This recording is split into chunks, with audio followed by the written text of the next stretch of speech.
Okay, so welcome back to another video. In this video, we're going to be doing a review on the new Tribit Stormbox Blast 2. I don't know if you've seen my review on the first Tribit Stormbox Blast, but I really liked it. I think they're great value for money, and the sound was just like incredible for the money and the size and everything. It was also my first Tribit speaker at the time, so I was really blown away. So here we are, hoping that they've gone and repeated that, that same level of quality. So yeah, we'll go through the specs, obviously take you around it, give it a sound test and let you know what I think. Unfortunately, the lights on the side aren't coming out very well at the moment, due to the sun behind me here. But to be honest, you can't see them very much in person either. I'll try and get some better clips of them outside. If I focus over there, you can see the lights a bit better, so I'll leave it like that. But yeah, so retails for £210 on Amazon at the moment here in the UK, although it does say it's on sale from £280, and I picked it up for £240 when I bought it, so it seems that the price is going to fluctuate. I think probably, £200 is the least you might get it for at the moment on a sale, and maybe you pay £280 if it wasn't on sale, although I'd probably wait a bit because it looks like it's going to be one of those speakers that's constantly on, kind of reduced down to £250 or even less. So yeah, I mean, we'll base this off for kind of £210 to £230 pricing, as I picked it up for £230 and it's now £210. In which case, obviously, that's a very competitive price for a boombox. It's like at least 200, 250 less than the JBL comparison. So sadly, I don't have one of those here to compare with it, although I will compare this with the Tribit Stormbox Lava after this, which is kind of like their competitor to the JBL Extreme. But yeah, I mean, off the bat, we're looking good with that price. They say it's 200 watts, which is impressive. So yeah, in the middle, 80 watt subwoofer. On the sides, we've got two 40 watt mid-range drivers. We've got two 15 watt dome tweeters above those mid-range drivers. Two of the Tribit TI amplifiers and two massive passive radiators on the left and right. So we're set up here for everything. It's always nice to hear when you've got a speaker that's got a woofer, mid-range, full-range driver, or mid-range or full range, and then a tweeter as well, because you're already set up to hopefully get the best out of it. It's always a bit of a shame when you see something which is like a woofer and two tweeters, because you're never going to be getting the best mid-range out of something like that. So we're already looking like we're set up for a good range of audio here. It does support dual wired or wireless mics, although it doesn't include any. Has 30 hours of playtime, which is mad.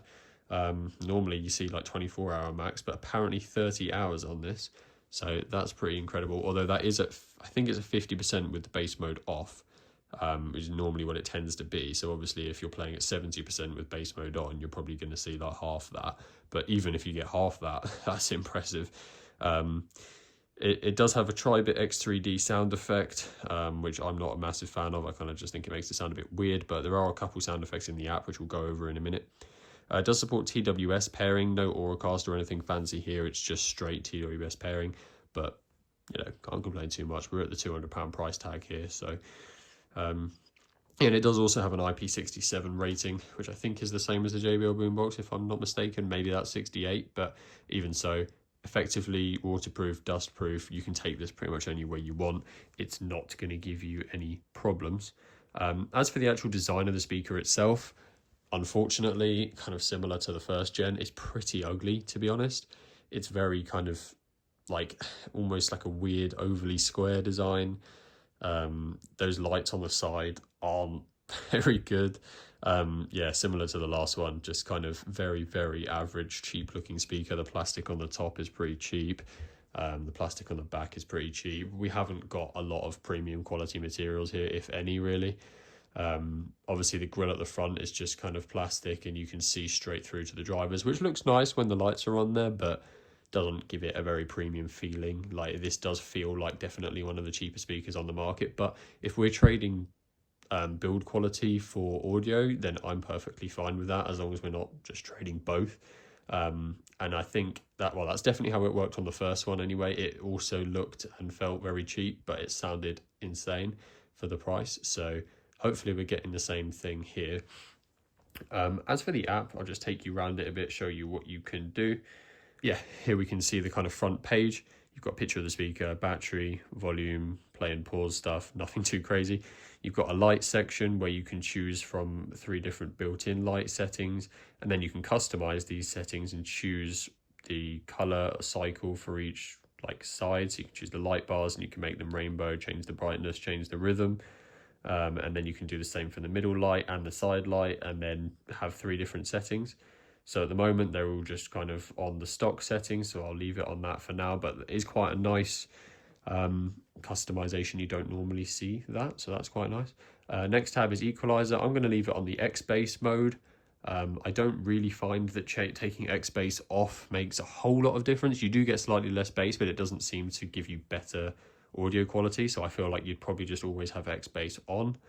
But this is already a very bassy speaker, so if you have it off, it's still very bassy, so it kind of depends on how you like it. Maybe I'll turn it off halfway through the sound test so you can kind of see the difference, but it might not even come across on camera because it's not massive.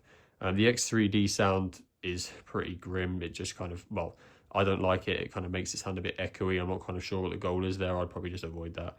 And then you've got some other audiobook rock and jazz things. Obviously, you've got customized EQ as well, so you can set up personal profiles, which is obviously nice to have. Settings, got firmware version, device name, countdown to shut down, EQ buttons, things like that. Really, you know, relatively simple stuff. But yeah, still not a crazy app, but functional, which is important. So yeah, now we'll move on to the sound test. We'll play Royalty at 80% volume, and then obviously speak about the sound at the end.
So yeah, I mean, wow, like Tribit, I mean, some of their speakers, I've tested some, maybe it was the Stormbox Micro, which not many people agreed with me, but I really disliked that speaker. It just sounded bad and it was just unnecessary, but which is kind of weird because this is made by the same company and you wouldn't know because this is so good.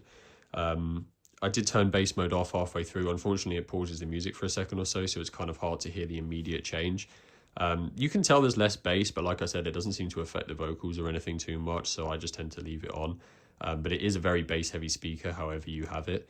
But I mean, the audio is just excellent on this. Like, the vocals are really clear. You can tell that they're playing through a different driver than the bass. It's like they're very separate, and it manages to sound like 10 times the speaker it is, size and price-wise. It's just, I mean, I don't know how they do it with these. It's like the rest of their speakers are bang on average, but these Stormbox Blasts are just like amazing value for money. It's a shame it's so ugly, because it's such a good speaker. Like, I mean, I've played this for a couple people, and you know, even people who aren't aren't technically bothered about speakers. They're not audiophiles in any way at all, but they can immediately, it has an effect on them in person as well. It just sounds so much, it just doesn't, you look at it and you think like it just looks like it's from AliExpress type thing, but when you listen to it, I'd love to have a JBL boombox next to it, because honestly I feel like it sounds better. The sound is just so full, it's so kind of separated, but at the same time it all works together really nicely. Bass is really strong, the light show is quite good. I like the way it lights up the actual drivers and you can see them kind of bouncing in there. Shame there's no lights on the passive radiators on the side, but yeah, I mean, they're pretty basic. Yeah, I mean, really it's just a shame the design of this thing is so, like, it looks like it's been drawn by a kid, and the build quality isn't that great either. But that's really the only thing that's disappointing about this speaker. Everything else is brilliant. The battery life, 30-hour battery life, is insane. The price, brilliant. The drivers, the amplifiers, the waterproof rating, the app, everything else is just exactly as you'd want it. It's really a great package. If you want to spend 200 quid and get the best boombox, kind of portable speaker there is, then this is it. Like, don't spend 200, almost £300 more on the new JBL boombox, like whatever they're called. I can't remember which one we're on now, but just don't bother. Just get this. It's half the price and it's just as good. And it's got lights. The boombox doesn't even have lights, so it's excellent. It really is. It's definitely a worthy successor to the first Stormbox Blast, and at this price it's just an absolute no-brainer. Let me know what you think of it in the comments, but yeah, I mean, I love this.